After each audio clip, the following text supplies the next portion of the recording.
All right, Craig Wright, welcome to the show. Hey, thanks very much, Brent, for inviting me. All right, so you wrote a book called The Hidden Habits of Genius, where you look at human history, geniuses in human history, to try to figure out what it was they did that made them a genius. But before we get into those qualities, I think it'd be helpful to note how you defined genius in your research. Because in the book, you note that you can define genius in all sorts of different ways. But in your book and in your research, you have an equation, basically, that defines genius. And here's the equation. Genius equals significance times the number of people impacted by an idea or creation times duration or lifespan of their insight. So basically, a genius creates something of significance that impacts a lot of people for a long time. So I think an important thing to note there, it's not just about being good at something. Like you wouldn't call someone like Michael Phelps a genius, even though he's really good at swimming. But instead, it's about changing the world in some way with your ideas. So with that equation in mind, let's talk about the factors that do or do not impact its components, starting with intelligence. Now, in your study of geniuses throughout history, did you find a connection between genius and intelligence? That was the single biggest misconception when I started this project. I had a stereotype in my head: a genius does this, and a genius looks like this. Maybe somebody that seemed like hugely smart would score 200 on an IQ test, could just slap the forehead and say, "Aha, I've got it." And that's not really the way it is. From reading, say, the lives and studying for 15 years, the backgrounds of probably 100 different geniuses, it's much slower. That so-called aha moment is actually the culmination of thinking over a long period of time. It's just the peak, the tip of the iceberg, and a great deal of substratum underneath. So that's important, that we don't want to overemphasize IQ. And from what I'm able to, they're very interesting tests. California guy at Stanford for decades did a test of some 500 individuals with IQs of 132 or higher. And at the end of the test, not a single so-called genius, no Pulitzer Prize winners, no Nobel Prize winners, no Academy Award winners, nothing. As one of the people working on it said, we didn't have a single genius with all these high scorers. But by the same token, there are a couple of people that were rejected from this because their IQ wasn't high enough, that went on, William Shockley and Luis Alvarez went on to win Nobel Prizes in the sciences, but they've been rejected because they didn't meet the IQ threshold. My sense of this is you have to have a good general IQ. And I would say there, based on the standards of today, probably 110, 115, 120. But once you reach that generally above average, sort of B plus, A minus IQ, then you're in the game. And it's all these other enablers of genius that are going to push you forward. Well, okay, so that's interesting. So you don't have to be Mensa smart to no, be a okay, genius. good for you. So you know about that. Yeah. So maybe you tell us, Pedro, what the heck is Mensa? You don't have to be Mensa smart. You're absolutely right. Well, it's that organization. If you have a certain IQ level, you could say, "Oh, I'm a member of Mensa." Yeah, it used to be. I remember like it was a big deal. I don't know if it's such a big deal anymore. People don't really talk about it. Yeah, I think people catch. Maybe this is something of a scam. They're sort of catching on to this, that you can do very well in this world without being a member of Mensa. And maybe you get so caught up in it all. Oh, I'm so smart and I don't have to do this or do that. So I don't know, but there is, I think it was founded in England in the 1940s. And so it's been around for about 80 years or so. And you have to have a verified IQ of 135, I think is it, but or maybe it's 132. We'd have to check on that, Brett. Okay, so genius intelligence, you just got to be, A minus, B plus smart. Another interesting thing you noted is genius isn't really heritable. Like you can't find genius pedigree. You found that geniuses typically don't have parents or grandparents who were geniuses, nor do they have progeny who are geniuses either. What's going on there, you think? I think it's a kind of one-off event. It's something akin to a perfect storm of, let's say, of a genetic crapshoot. You've got a kind of reshuffling of genes with each new fertilized embryo, I suspect, and thereafter they can reassemble in some surprising ways. And it's, as I say, something of a perfect storm. It happens, but it's not heritable. Intelligence, a certain level of intelligence, a certain level of curiosity is heritable. The enablers, the drivers of genius have to come all together. They have to come all together at a particular point, in a particular time, in a particular way. And when that happens, you get this sort of outlier. Psychologists have this fancy word for it, emergenesis, something that just hops out completely unexpected from the genetic pool. And it doesn't hop out that way in generation after generation after generation. Very rarely do we have long streams or any kind of strings of genius. So it's a kind of one-off event. My favorite story here, and as you know from Brent, from taking a peek at the book, is the story of the horse Secretariat. Now, obviously, horses are not people, but that's a horse that came out of nowhere in terms of its genetic pool. One had only sired 400 offspring. Only one of them ever won one Triple Crown race, despite the stud fees that were being paid. But that horse still holds the track record. Secretary still holds the track record of the 3 Triple Crown races. It was just off the charts. As I say, it was a one-off event, the perfect storm. Right. So there's a genetic crapshoot going on with genius. There's also a circumstantial crapshoot. Like, you talk about, I think everyone's heard the story about Bill Gates. Like, he happened to go to a high school where there was a computer or something like that. And if Bill Gates had been somewhere else, Bill Gates probably wouldn't have been Bill Gates because of that environmental factor wasn't there. It's an interesting question, and it has to do with luck and genius. There's a fancy word for that called situational advantage. Situational advantage. Now, I suspect, having read a bit about Bill Gates, I suspect Bill Gates probably his exceptional abilities would have manifested eventually. It probably would have taken him more time to find his way to computers. So he had a situational advantage. His interest, his passion was sort of jump-started by the fact, one, his parents were rather well off. Two, he had access to materials at the University of Washington there in Seattle. And three, he went to a very good school in which they appreciated it and gave him access to computers. He probably, again, would have wended his way in that direction, but it may have taken him longer. How do you get this situational advantage? Generally speaking, you have to move to places to put yourself in the kind of get in the game or get out of the game. In some cases, you have to move to a big city. Let's say you're a tech investor, you may want to be in Silicon Valley. If you're interested in the arts and Broadway theater and stuff like that, you probably want to be in New York. If you're interested in energy production, maybe you want to be in Tulsa. So you have to get to these centers where there's an agglomeration of money and where there's an agglomeration of talent and competition and information that you can run with and build off of. All right. So we've talked about intelligence and genius, the connection there, not big connection there. We talked about situational advantage. Let's talk about some of these habits that you've found when you actually looked at the lives of what these geniuses did. And one habit you found amongst all these geniuses you've studied is that they maintain a childlike view of the world throughout their adult life. What does that childlike worldview look like for a genius?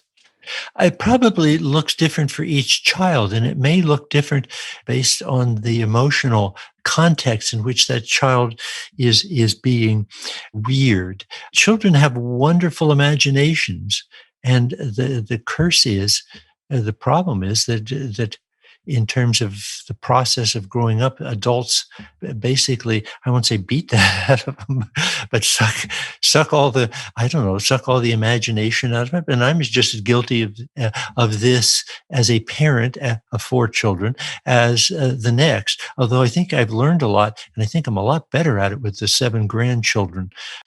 Kids have this fantastic imagination. They don't know what is possible.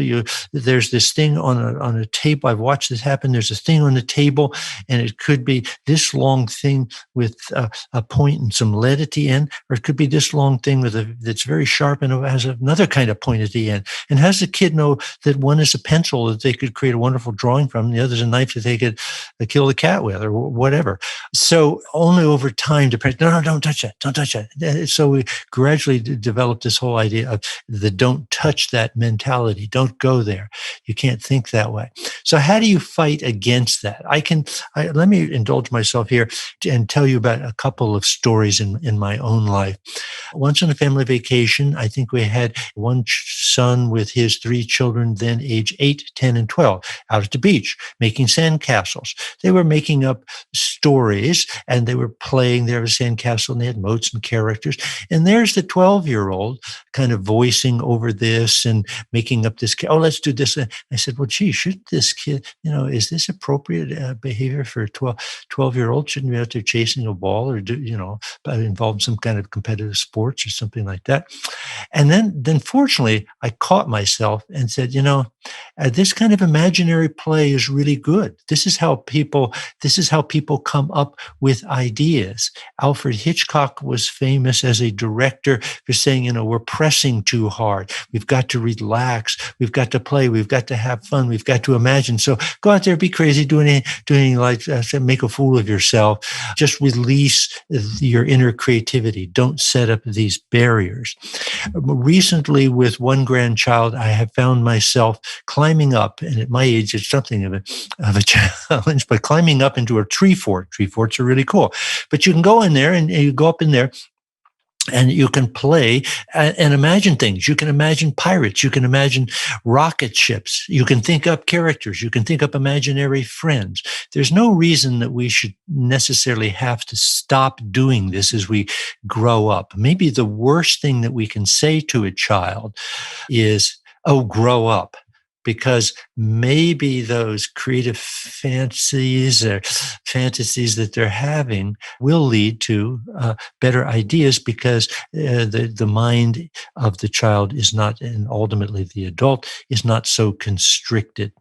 All right, so make time for play. I think you highlight there's several geniuses that still played even as adults. I think Richard Feynman, he did magic, which you typically think of as like, well, magic, that's what you do when you're 12. You stop doing that when you're 18, when you're getting serious with life. But no, the guy kept doing magic tricks. Yeah, that's a very good point. To be honest with you, good for you, Brett. I'd actually forgotten that Feynman did that. So Brett won Craig nothing on the magic score. Good for you. Keep going. No, yeah. Well, I think of other ones. Okay, this is a debate if he's a genius or not. Theodore Roosevelt, he continued to explore and have fun even as an adult, and even after he was president, he kept doing new and different things. Well, Mozart's a perfect example of that. His sister said in an obituary for him, he was always the eternal child. He would never grow up. He would write he liked potty language. That's right. Potty talk. He didn't make the distinction. He said a lot of stupid, silly things and drove his father crazy. But then at the same time, he's writing these operas such as The Magic Flute. We were talking about magic there, and it's populated with all these imaginary characters. He's 35 years old when he wrote this. He has imaginary friends. He writes letters in which he refers to this imaginary friend, that's imaginary friend. And my daughter, maybe you have children also, but we all know friends who have children have imaginary friends. That's a good thing to have. But Mozart, some of these minds, and Einstein was sort of the same way too. They talked about, one famous physicist talks about the endless childlike mentality of Albert Einstein. And if you want to envision new things, this is probably a good way to do it. So I guess caveat to parents, don't clamp down on your kid. If you think they're being silly and immature, cut them a break, let them explore. So one genius you explore in the book is Da Vinci. And you go into depth on him to explore this idea of geniuses. One of the habits they have is they maintain, an intense curiosity and a lust for learning their entire life. Can you how did that manifest itself in Da Vinci? Da Vinci was fearless. He was interested in everything.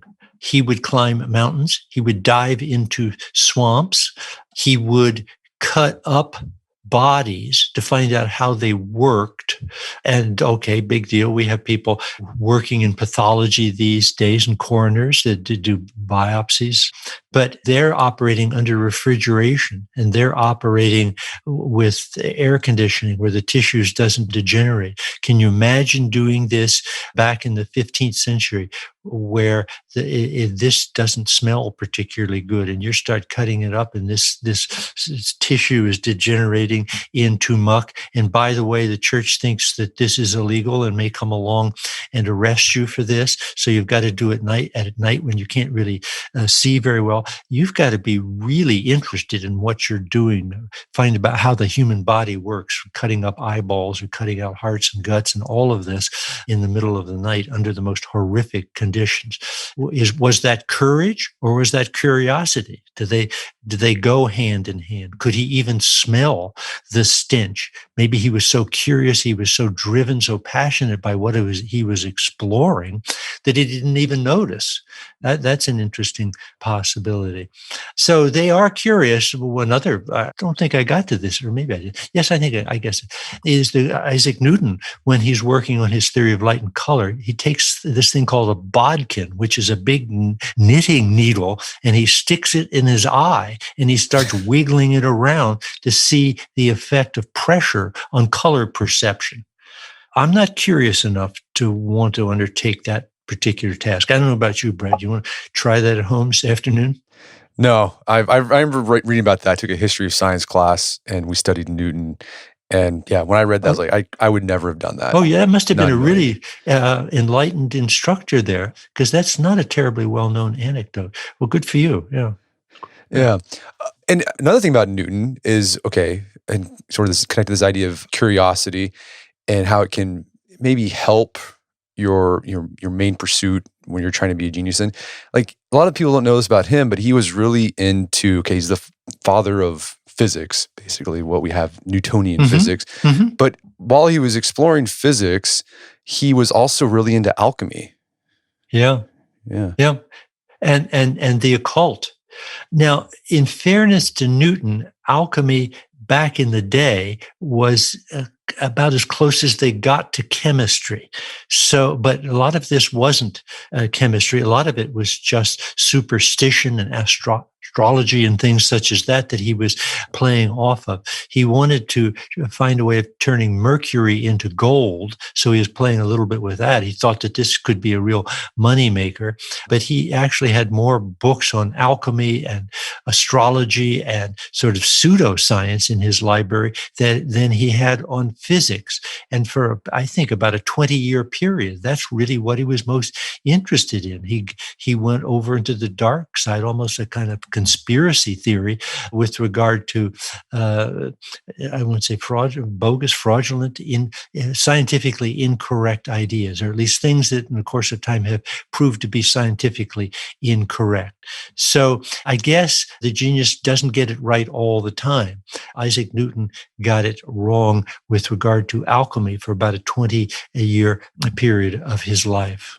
But I think the idea there is be curious. Like, don't be afraid to just. I think a lot of times people think they have to stick with one thing. I mean, you can have multiple interests. I mean, I wouldn't say go start studying alchemy so you can make the Philosopher's Stone, but it's okay to have multiple interests because that can somehow, it might carry over. You might make connections you otherwise wouldn't have made if you had just stuck to one domain.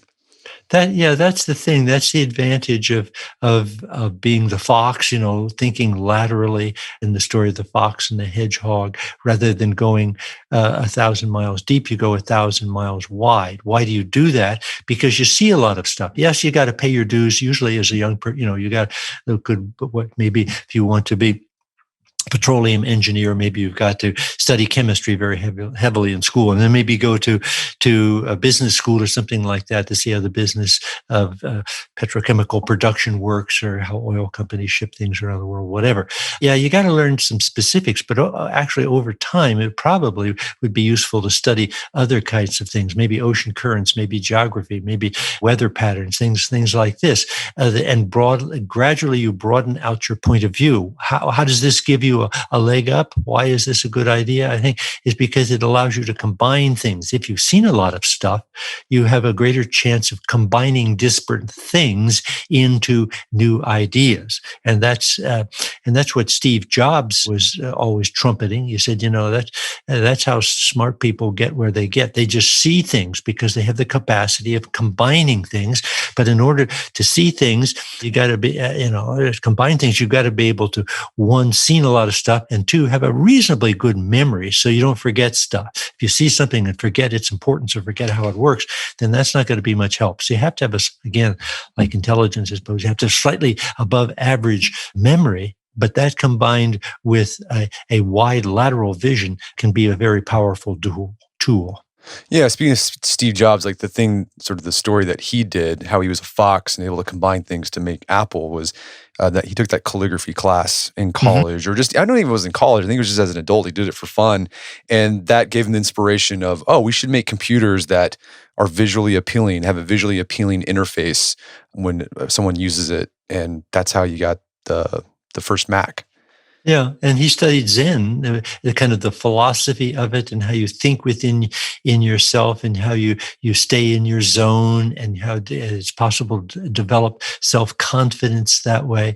Chinese calligraphy and Zen Buddhism are not the kinds of things that you immediately associate with a computer engineer, and it's these rather different, combining mindsets from two rather different spheres of activity that allow the individual to have unusual and perhaps unique insights. All right, so you want to be a fox, have different interests, but also what geniuses are able to do, they were able to switch into hedgehog mode when they needed to. And so hedgehog is this idea where you just focus on one big thing. Geniuses often did that. Yeah, they did, but sometimes it didn't work out so well.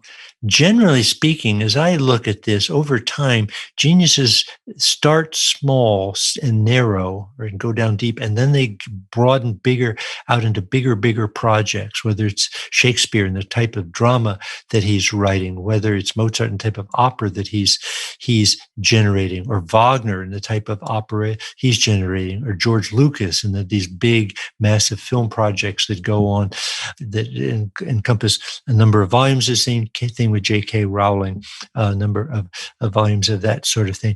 And it doesn't always end well for them. There's this expression that I've come to be paying attention to called sunk cost syndrome, where you think, and I suspect that Isaac Newton experienced sunk cost syndrome with regard to alchemy.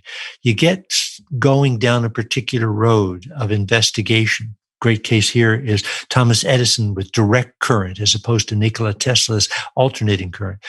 Edison started with direct current and began wiring Manhattan with direct current, and was expensive, and he was building all these generators that turned out not really to be necessary if you had alternating current. But he was so deeply into both the science and into the expense of it that he couldn't cut his losses. And finally, as a result of that, it cost him control of what was Edison Electric, which became General Electric, and the bankers eased Thomas Edison out of it because he'd bet on the wrong pony there. He'd bet on direct current and didn't know when to pull the plug. And for so many of us in life, myself included, that's the dilemma. You want to be passionate, you want to be perseverant, you want to have grit, you want to stick it out to the end. But supposing you're wrong, this isn't going to work out. How do you know when that moment arrives? How do you know when it's time to pull the ripcord on your great passion in life, because it's just not going to work out, and go on to other things? That's a really difficult a moment, really difficult thing to know. The only consolation is if you've studied a lot of things, you can then go on to something else. Where if this is your only pony in the race of life, then you may be in trouble. I think what I was getting at with that geniuses get into hedgehog mode, I was confusing just being able to concentrate for a long time on a particular task or thing. It doesn't necessarily mean you're concentrating only on a single domain, but it's just like the geniuses you highlight often able to they had like this immense power of concentration. They can just sit for hours if they needed to really think through a problem till they got to a solution. Like you highlight Da Vinci, when he was working on The Last Supper, sometimes he'd go in and just stare at the wall for 4 hours. and not do anything. And then he'd make like just a few strokes, and that was it for a day. That was work. Yeah. Or he could be overworking on another project and suddenly just drop it and race across town, go up to that, in this case, the Last Supper, and paint a couple of strokes there and go back to the other job. In other words, he's multitasking, but he has the capacity to concentrate intensely, even though physically he may be somewhere else. It's a very interesting case, but it's the interesting kind of dichotomy between relaxation and creativity as opposed to concentration and then getting the product out the door. So we want to have these ideas that are original, maybe by combining things, maybe by having a great night's sleep where we're dreaming and we get at this wonderful new idea. But how is this going to work out? Is this machine really going to work? Or what are the negatives here? Can you think of all the reasons? Can you concentrate on how this will work and why it might not work? And just sit there for 4 hours and work through these kinds of things. So they go hand in hand in a strange way.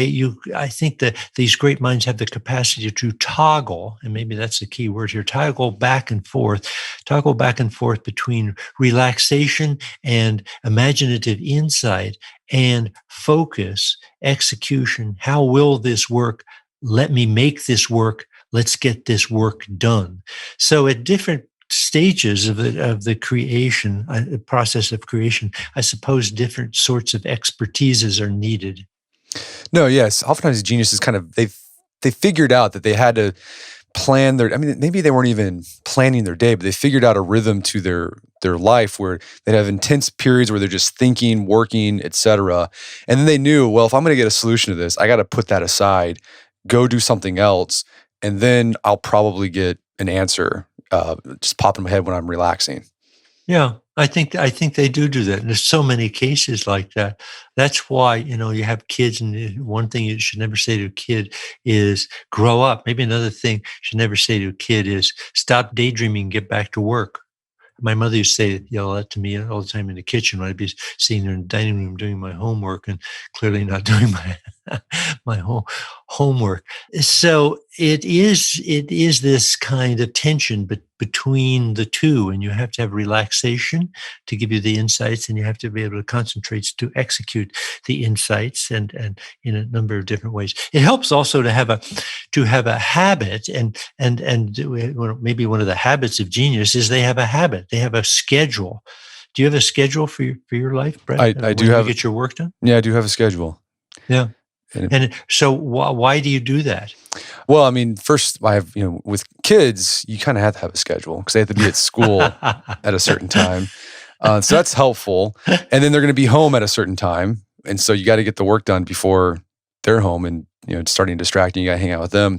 So, I mean, that's part of the reason, but also it just gives some rhythm. Like I know when I wake up, here's the sequence of things I'm going to do today. And so there you are, you woke up and you say to yourself, well, maybe I'll go exercise first today, or maybe I'll go out and garden and mow the lawn today. No, I know that. Maybe I'll go off and play golf today, or maybe I'll go work today. No, you're probably going to do the same thing at roughly the same time every day, because that's an efficient way of operating. You don't waste a lot of time considering your options.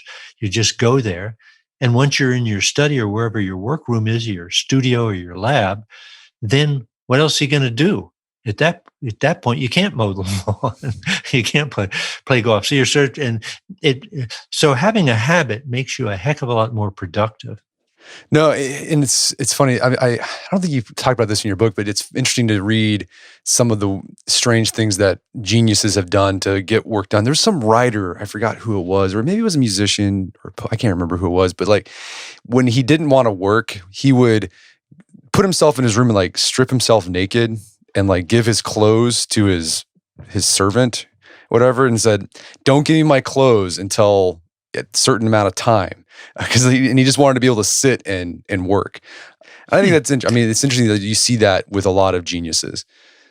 Yeah, that's interesting. If you can find that one, Yeah, send that my way. I'm gonna send. Yeah, I'll send that your way because I remember reading Yeah, that. It was Brent, even if you have to make it up, give us a good example of creativity and creative imagination here. Make up a plausible story because it sounds like a really good plot. no. Yeah, I know it's not. It's definitely. I've read this somewhere. I know I've No, read this no, somewhere. no. I'd love to hear about it because that's one I've missed. Something we haven't talked about that is, I think people have this idea of genius is that geniuses tend to have some sort of mental illness. Have you, as you study the lives of geniuses, did you find that connection? Yeah, yeah, let's call it mental discords. They're Sure. somewhat off kilter with the rest of the population. But remember, geniuses are supposed to think outside the box. Geniuses are not ordinary people. They don't have a typical mindset. So if this manifests as some kind of seeming psychic disorder, then that's not entirely unexpected. And people, I'm no expert in psychology, and I'm not a psychiatrist, no training in this whatsoever. But there are people, Nancy Andreessen at the University of Iowa, Kay Jamison at Johns Hopkins, that have written extensively and well about this particular topic. And what they see is a correlation between mental disorder and particularly artists. Top of the list are poets and writers, poets at the very top of sort of, call them imbalanced, let's say imbalanced, a mental imbalance with poets and writers, musicians and painters, and on it goes. Once we get to the scientists, not so much. The idea of the mad scientist may be something of a fiction of some semi-disordered writer. Well, that was the Mary Frankenstein lady. Yeah, Mary Shelley. Mary Shelley. Right. So she created the. Brett's absolutely right here. She created the archetype of the mad scientist, Dr. Frankenstein. But she was a writer. She was not a scientist. So scientists have a much lower factor of psychic disorder compared to the other sorts of artists.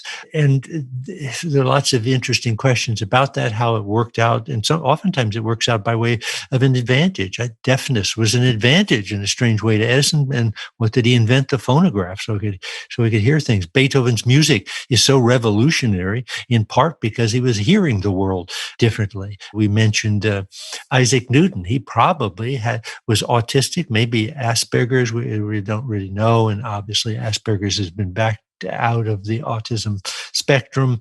But the point is that he could really, really concentrate in an almost maniacal sort of way, but seemed totally clueless with regard to personal empathy. So there are characters and they have these special personal characteristics.